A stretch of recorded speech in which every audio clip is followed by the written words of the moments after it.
not on your own. I mean, of course, yes, read the Bible on your own. I believe that's a really important thing, to engage with the Bible in so many ways. But when we make decisions about what the Bible means, I think it best happens in community, in relationship, not in isolation. And so as we gather together in our communities and we've all read the scripture and we bring our interpretations together and we wrestle with it and we think about what is the Christian tradition said about this since the beginning? What does reason tell us? What are our experiences of the world? And where is the Spirit leading us? Those are the things that we are called to do and participate in right here and right now. The work isn't done. It's actually ongoing. And one of the things Peter found and Paul found is as they did this work and began to realize that God's love and God's movement was more expansive than they'd first realized, that God was at work among Gentiles too, they were immediately met with conflict. It will happen. If you are open to the work of the Spirit and you're open to taking the Bible seriously and wrestling with it, and you're open to tradition, you're open to reason, if you're open to being a fully engaging your head and your heart human being, if you're open to that, it will at times lead to conflict. Because when you question interpretations of the past, people want to defend them. And you are viewed as a threat, and you may be called a heretic, and you may be uninvited to be told that you're not welcome in certain spaces anymore. There are lots of really painful things. I mean, right now, wherever you are, raise your hand if you've had an awkward experience at a grocery store where you bump into somebody who thinks you're a heretic and they don't want to come near you because it's contagious, right? Raise your hand if you've had any sort of experience with a family member and they're asking about your way of seeing the world and they just don't get it and it creates tension and awkwardness. Yeah, those things are real. And so what I would say is, if we're willing to seek this alignment, and if we're really compelled by the Spirit to move forward, there's a couple things we're going to need on the journey. And one of those things is courage. And so I just want to say to you, wherever you are, some of you are paying a very high price. You're paying a high price relationally. You're paying a high price professionally. As a pastor who has made the decision, because I couldn't not, to wrestle with certain things, I know there's a relational cost. There are people who I love who won't talk to me anymore. I know there's a professional cost. Some weeks I don't know where the paycheck's coming from. Right? Those are very, very real things. It takes courage. And on days when you can't have courage, it takes having people around you who love you who have courage, who are willing to say, actually, you're on the right side of history. Actually, you're listening to God. Actually, you're growing and being transformed. Actually, you're more like Jesus now than you were the moment I met you. See, because here's the thing. When Jesus talks about false prophets, raise your hand if you've been called a false prophet. When Jesus talks about false prophets, here's what he said. You'll know them by their fruit, which is fascinating. He doesn't say, you'll know them because they say certain things that are heretical. He says you'll know them by their fruit. Are they producing love? Are they pursuing peace? Are they pursuing joy? Are they becoming more patient, kind, good? How do they treat their enemies? You can have all of the theological ducks in a row, and if you don't love your enemy, you're not bearing the fruit Jesus calls us to bear. And so wherever you find yourself, bearing good fruit takes courage.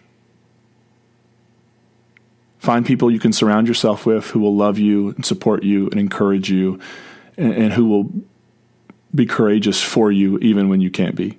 And then the second thing is it takes trust. It takes trust to challenge the status quo. It takes trust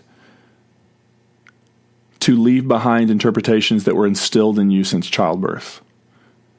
Not because you're bored and just need to change things up, but because you have had an experience of God and you have wrestled with the Scripture in a contextual, faithful way, and you have wrestled with tradition, and you have thought through, and you have weighed your experiences, and you feel drawn in a direction. It takes trust. When I was a kid, I went to a barber shop, and the man's name who cut my hair was his name was Harold. It was right across from my elementary school, and it was an old school type barbershop. And so at the end of a haircut, especially as I got a little older, he would take out the straight razor and he would sharpen it on that strap, and he would put that warm shaving cream around your ears, and he would begin to trim around your ears with that straight razor. And every time I got so afraid. And he had a plaque that sat just like in front of the barber chair on the wall. And it said, the Spirit of God will never lead you where the grace of God can't keep you. And often in moments of life that are terrifying, where you wonder, have I made it would have been easier just to say what everyone wanted to hear and have a steady paycheck. It would have been easier to say what everybody wanted to hear and Thanksgiving not be awkward. It would be easy to say what everybody else wanted to hear and not have to answer those questions at Christmas, right? You can go through the list. It would just have been easier, right? But it wouldn't have been. Because when you wake up, when you become aware of the movement and work of God, and when you become aware that the Spirit of God, present, Genesis talks about at creation, when you become aware that that Spirit is still active and moving, then the reality is the only thing you can do is say yes and trust that that Spirit that is leading you, that's put a restlessness in you, that's put an openness in you, that's challenged you, that's essentially said, hey, there's more to be thought about and there's more to experience. That Spirit, the only thing we can do is trust.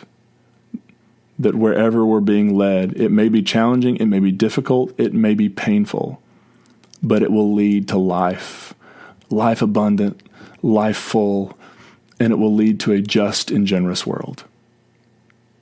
Because it isn't just about us, friends. It's about the world we leave behind. It's about the faith we leave behind. And I hope that we will leave behind a faith that we can hand off to our kids and our grandkids and great-grandkids and say, look, it's not perfect, and we didn't make some bold, courageous decisions at times that we should have, but we did our best. We think we did our best. We hope we did our best. And now there's still a lot to be done, and so we're entrusting it to you. So when I talk about the space between, what I'm talking about is the space between where we are right now and all the courage and trust it will take to move toward where we long to be. And what I want to explore in this podcast are the questions and concepts and ideas that help us make that journey. So next week, I'm going to be... You're going to hear an interview with my friend Charlie Dean, who's leaving the pastorate. But in some ways, you never leave the pastorate. So you're going to hear about him and what he's got going on in the world, how he ended up being a pastor, what's leading him away, and what he's going to be doing next. You'll be hearing from Charlie. And so it's an incredible interview. I had such a good time chatting with him about it, and I think it's going to be really interesting and helpful. So if you're a pastor, it'll be helpful for you to think through some things. But if you are a church member and you're wondering, gosh, why can't churches keep pastors, it may be interesting to hear his interview and maybe rethink some of the ways we do church, because it creates a lot of casualties at times. So, friends, thank you so much for listening to episode 0 of The Space Between. Thank you so much for taking the time. Would love for you to share this podcast. Would love for you to invite your friends to listen in. And I'm excited about all the goodness that we're going to create together in the world. But until next week, hope you have a great week. Hope you stay safe, and wish you grace and peace.